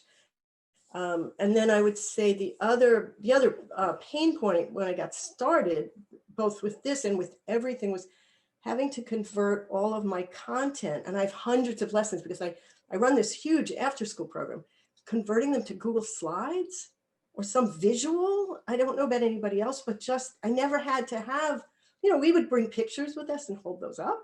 But now everything has to be made into slide decks so you can show kids. So we do ramps. We show them different kinds of slides. We show them sleds. We show them, snowy hills, and we show them just, you know what I mean? We just have to take whatever the content is. We show them lots of photos now to kind of get the idea. And we just used to do that with books and pictures. So making those slide decks and then making some basic instruction slide decks. And so I have, hundreds of slide decks. So that I would say was the other pain point. So everything is sort of about creating the visuals, how to do all these paper-based projects, how to visually communicate with students. And so I feel like I've got it all down now, but yes, just like everybody else, human contact and being real in person is definitely still preferred. Hmm. But one thing that I think that you hit on that I want to stress is that I've heard from many, many teachers and many, many parents. 2 points. One is the need that we've all realized how much we need to be improvisational with our everything, from turning a toilet paper roll into a wheel and an axle, to watching my wife teach kids how to use spreadsheets by talking about student debt in year 5. All of these things it's watching teachers realize that improvising is central to what we do has really been huge in all of this for me. And I think it's great to hear those kind of stories as they go along. And speaking of improvising, one of the things I'm not doing well is keeping time. So I apologize. I want to shift gears and give Yvonne an introduction here as well. Yvonne Tevino is the founder and executive director of STEM Kids NYC. She's a teacher and she's also a researcher at Teachers College. And take it away, Yvonne. Hi, good afternoon, everybody. I first wanted to just share that, first of all, everybody is just offering some brilliant insight into this. And obviously, it's a laboratory in and of itself. We are all learning as we go, and that's okay.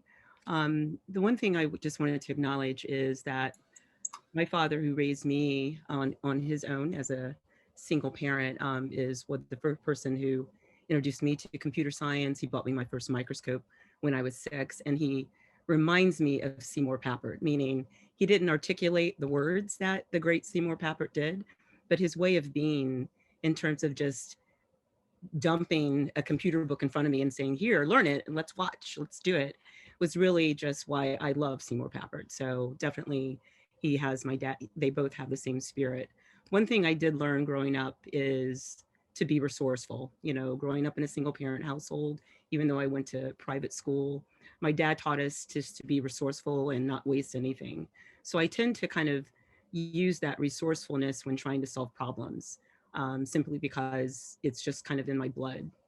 And the one thing that always keeps me grounded is opportunities are where the problems are. So right now we're in a really big problem that all of us are dealing with in different ways, but there are so many opportunities that many of you have shared of what you're doing. And so I just want to say, it is what it is, and we'll be the better characters for it. I too, Kiki, am a parent of a teenager. He is 17 years old. He actually made his first robot when he was 9 at Robofun. So I just want to give it up to Laura.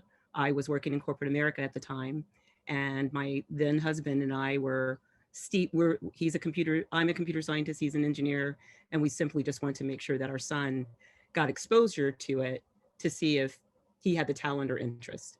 But he is having a dickens of a time dealing with this whole pandemic, from socializing or lack thereof to turning in work. Literally just last week, my ex-husband and I were meeting with the academic dean by Zoom saying, can't you put him on academic probation even though you don't have such a thing? Because not turning in homework would automatically render a college student academic probation, or if you were an employee, they would be a warning. Let's put some realness into this. I get that things are going on, but our son is going down a path of decline that he's not going to be able to crawl himself out. And I just can't see that happening. So I asked for them to help kind of have that fence around so that our son could at least get some type of incentive to do it for him. Because my ex-husband and I were literally, I think we've talked more this school year than we did in the last 2 years of our marriage, because we're like, what can we do? So I definitely feel you. But as I think it was, no, Godwin, as Godwin said, outside of the adults who survived World War I and traumatic things in Europe, and then all over the world based on their country, we don't have the lived experience that many of our kids are going through. And so I had to check myself to stop being that, what happened to you? Wondering if my son was even on drugs. That's how crazy I've been, because who I see in front of me is not the person who loves school, who wants to be an engineer, who got A's and B's. And the thing that I now make sure that I'm inserting too in my programs, and just checking in to make sure our teachers are keeping a space of openness, not forcing a student to turn the camera on, having fun with it. Maybe it's an emoji or some image that describes who they are, but really just being open and understanding and empathetic to hold the space for potential things that kids can't articulate. And I kind of associate it with a crying baby. So for those who are parents, you know, and you realize that you did not know what your baby wanted. You didn't know if the crying was because he or she was wet, or because they were hungry, or because it's too cold. You didn't know. The baby just cried. And as a parent, intuitively, we tried to fill the needs and kept doing it, almost like a scientist or someone who tinkers, kept applying certain things. Is this going to work? Is this going to work?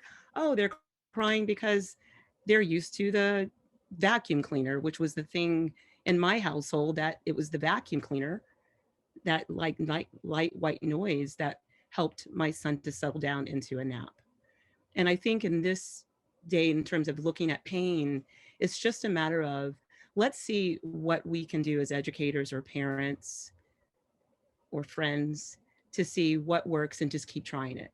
So at STEM Kids NYC, I keep my teachers engaged and not to get discouraged if something doesn't work. So one pain point that we experienced in the spring, last spring, when we all went online, there was a class that we had in person, and then all of a sudden we had that same group of students online, and they were like different folk. It was just like, wait a minute, we've got engineering and creative tech in person, and they're popping off the charts. Communication and talking is, you know, it's noisy, which I love in the classroom because I know their brains are processing and they're engaged. We go online and it's crickets. Nobody has their screen on, nothing. But just the same, we had planned this wonderful curriculum and it didn't work. So Stephanie actually was the teacher. I was sitting in there like, God, I feel for Stephanie. My God, this is so painful. And we got our heads together and said, let the people speak what they want. It's already hard enough. Let's give them a menu of things that we can do. Because we had actually presented your sketch to them that Stephanie had, if you were here earlier. And I thought, this is awesome. This is like a dope program. They get to use hip hop and other beats. They were not feeling it at all. So we presented kind of a demo of various ways, making an app, doing this, doing that, and let them choose. And that's how, and so when they chose, that's when people started opening up and began to be like a whoosh in the air. It was clear and it was light and it was fun. Another thing that I actually teach, so I am a researcher at Teachers College. I am in their doctoral program, and my body of research centers on culturally responsive and culturally sustaining teaching and learning.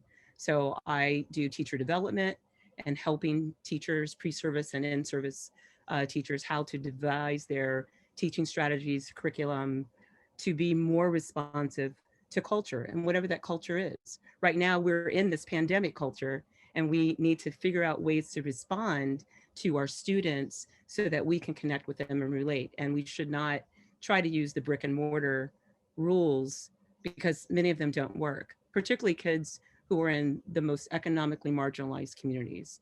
They were already dealing with poverty, lack of resources before, so it's even more illuminated now.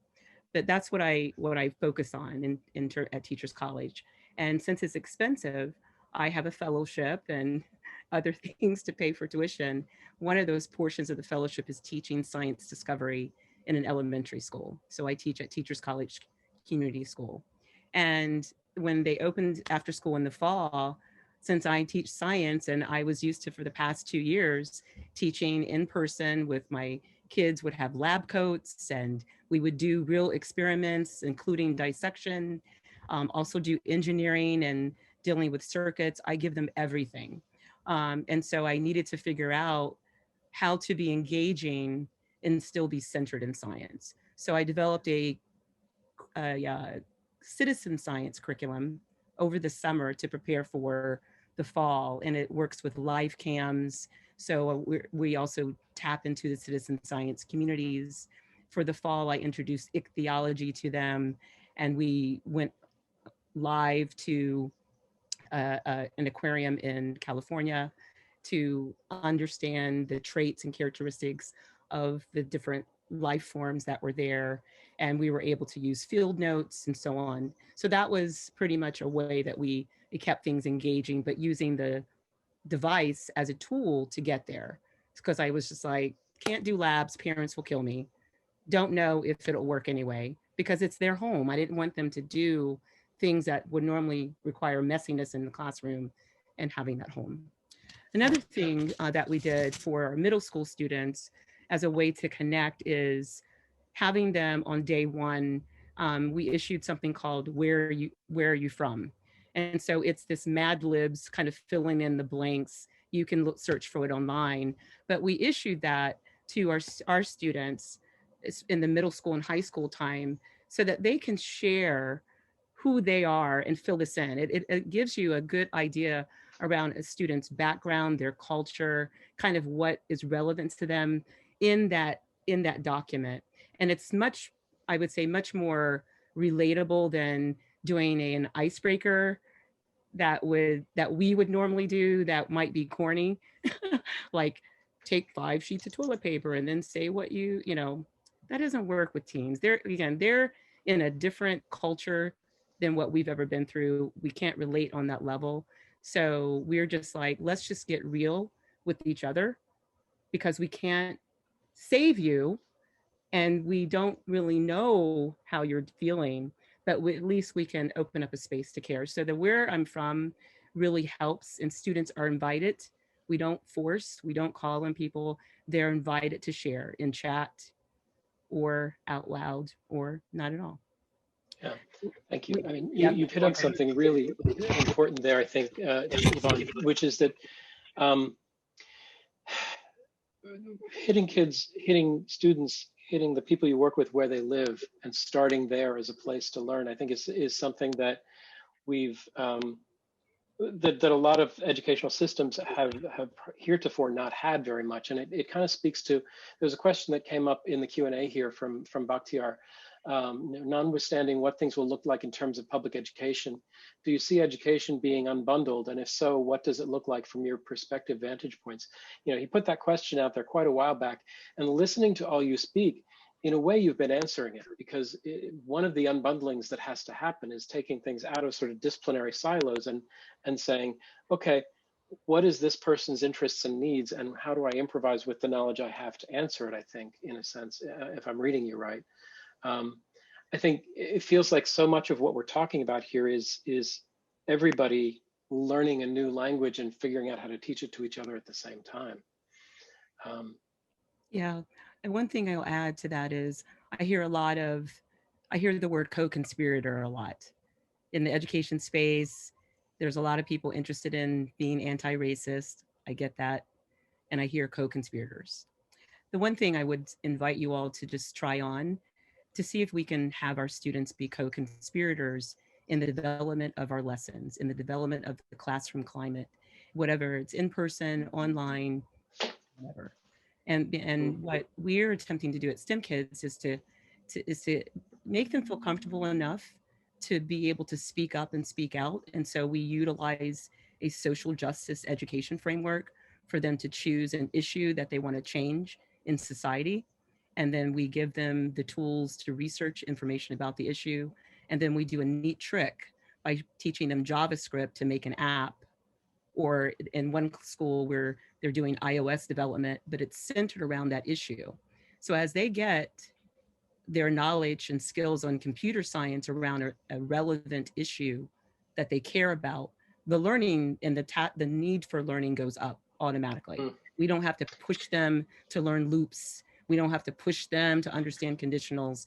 They want to get that issue out there in an app. And we also, where Sony, thank goodness, is going to be funding a program at STEM Kids NYC that will start in April, where Sony is going to in a sense, we're going to teach the students data science, data analytics, coding, and a little bit of gaming. The Sony people will be the mentors to kind of bring the students onto their environment virtually to show them how they use data science, data analytics, gaming to connect to launch, a career for a music artist, how they do it on the back end. And one thing I did was I issued a survey to all the students whose parents signed them up or talked to them about it, because these are high school students. I wanted to hear from them how they wanted the program to be framed, down to what day of the week, what time works for you, because I want to curate this around their needs. And so I would say, see if our students can be co-conspirators in the development of this thing that we're in, because we'll be here for the remainder of the school year, because the healthiest people won't get their vaccine till summer. And then the DOE, God help them, will get themselves together for a fall 2021 with hope. Well, I think we're going to be beyond that. I think, but that idea of co-conspiracy is a huge thing for all of us these days. We used to think that was a pretty clever thing to teach grad students, but you're right, we got to be teaching it to elementary school. We have reached well beyond the end of our hour, and I apologize, Laura, for that. But a lot of you were so fascinating and had so many good things to add. So thank you for that. Thank you for being with us today. I really appreciate your time and your expertise and your improvisation in all of this. And with that, I will say thank you and turn it over to Laura and Clay again. All right, I am going to, first of all, I just want to comment that it's time for us to be totally honest with kids. I mean, it's always been time for that, but the pandemic, our racial situation in our country, I think has pushed that even further, and they desperately need that from us. So there couldn't be better comments that have come from this panel. So thank you all again. And I am going to turn off your video and turn on the next people. So thank you again. Video.